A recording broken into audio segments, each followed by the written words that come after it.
शरद यादव के निधन पर पीएम मोदी के गिरने लगे आंसू। तेजस्वी यादव ने कर दिया बड़ा ऐलान।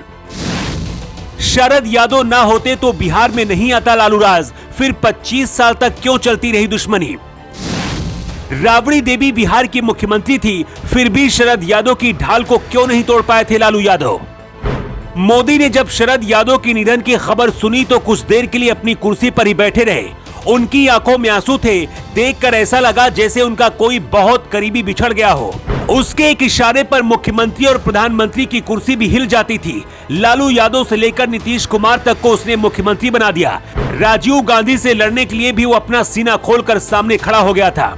खुद सन्यासी बनकर दुनिया की नजर में मसीहा की तरह वो काम करते रहे। लेकिन पूरा देश तब हैरान रह गया था जब मोदी को हराने के लिए शरद यादव ने अपनी 25 साल की दुश्मनी भूलकर लालू यादव से दोस्ती कर ली थी। लेकिन अब खुद पीएम मोदी भी उनके लिए रो रहे हैं। मध्य प्रदेश के रहने वाले शरद यादव बिहार की राजनीति में चाणक्य कैसे बने।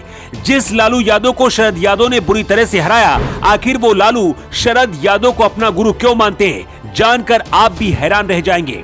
कहानी की शुरुआत होती है 1997 से, जब शरद यादव और लालू यादव एक ही पार्टी जनता दल में काम करते थे। उन दिनों जनता दल के कार्यकारी अध्यक्ष शरद यादव हुआ करते थे। इसी साल जुलाई महीने में जनता दल के अध्यक्ष पद को लेकर लालू यादव और शरद यादव के बीच दरार पैदा हो गई। इस चुनाव में लालू यादव अपने दोस्त रघुवंश प्रसाद सिंह को निर्वाचन अधिकारी बनाया था, लेकिन इसके खिलाफ शरद यादव सुप्रीम कोर्ट चले गए थे, जिसके बाद रघुवंश प्रसाद को हटाकर मधु दंतवते को निर्वाचन अधिकारी बना दिया गया था। यहीं से शरद और लालू यादव की दुश्मनी शुरू हुई थी। लालू यादव अपने आप को हमेशा राजनीति का सबसे बड़ा खिलाड़ी समझते थे, लेकिन शरद यादव के प्लान में लालू यादव उलझ गए। उन दिनों शरद यादव ने लोगों के बीच अपनी जमीन मजबूत कर ली थी। कांग्रेस के बड़े बड़े नेताओं से लेकर अटल बिहारी वाजपेयी के साथ भी उनके बहुत अच्छे रिश्ते हो गए थे। 1999 में जनता दल में दो फाड़ हो चुका था। एक गुट की अगुवाई एचडी देवगौड़ा कर रहे थे और दूसरे गुट जनता दल यूनाइटेड की कमान शरद यादव ने संभाली थी। शरद यादव ने बिहार की मधेपुरा लोकसभा सीट से लालू यादव के खिलाफ चुनाव लड़ा और बुरी तरह से लालू यादव को हरा भी दिया। लालू यादव जब ये चुनाव हारे, उस वक्त उनकी पत्नी राबड़ी देवी बिहार की मुख्यमंत्री थी। किसी को यकीन नहीं हो रहा था कि आखिर ये कैसे हुआ। हालांकि दावा किया जाता है कि लालू यादव को ये पहले पता चल गया था कि शरद यादव के आगे वो चुनाव हार जाएंगे, लेकिन आखिरी वक्त में अपना फैसला नहीं बदल सके। इसके बाद शरद यादव का कद और भी ज्यादा बढ़ता गया और बिहार की राजनीति में इन्हें भीष्म पितामह कहा जाने लगा। लालू यादव और शरद यादव की दुश्मनी यही नहीं खत्म हुई। लालू यादव को बर्बाद करने के लिए शरद यादव ने नीतीश कुमार के साथ हाथ मिलाया और 2005 में लालू राज को खत्म करने का अभियान चलाया।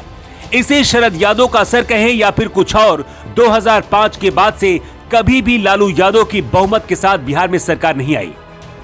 बिहार के उप मुख्यमंत्री तेजस्वी यादव ने कहा कि शरद यादव उनके लिए अभिभावक की तरह थे। शरद यादव के निधन के बाद एक दिन का राजकीय शोक भी घोषित किया गया है। इसके साथ ही तेजस्वी यादव ने मकर संक्रांति पर आयोजित होने वाली दही चूड़ा भोज को भी स्थगित कर दिया है। लालू यादव और नीतीश कुमार ये खुद मानते हैं कि शरद यादव की वजह से ही वो बिहार में मुख्यमंत्री बने। अगर वो नहीं होते तो शायद ऐसा नहीं हो पाता। संजय गांधी के निधन के बाद उनकी सीट अमेठी से राजीव गांधी जब चुनाव लड़ रहे थे, राजीव गांधी के खिलाफ शरद यादव को ही जनता दल ने मैदान में उतारा था। हालांकि उस चुनाव में शरद यादव चुनाव हार गए थे, लेकिन पूरा देश तब हैरान रह गया जब 2022 में मोदी और बीजेपी को हराने के लिए अपनी 25 साल पुरानी दुश्मनी को भूलकर लालू यादव की पार्टी में अपनी पार्टी का विलय शरद यादव ने कर लिया था। शरद यादव पीएम मोदी के राजनीतिक दुश्मन थे, लेकिन उनके निधन के बाद खुद पीएम मोदी भी रो रहे हैं। कहते हैं कभी कभी दुश्मन भी दोस्त से ज्यादा आपके अंदर जगह बना लेता है। शरद यादव भी शायद ऐसे ही नेता थे जिन्हें ये देश चाहकर भी कभी नहीं भूल पाएगा। योगी युग के लिए ब्यूरो रिपोर्ट।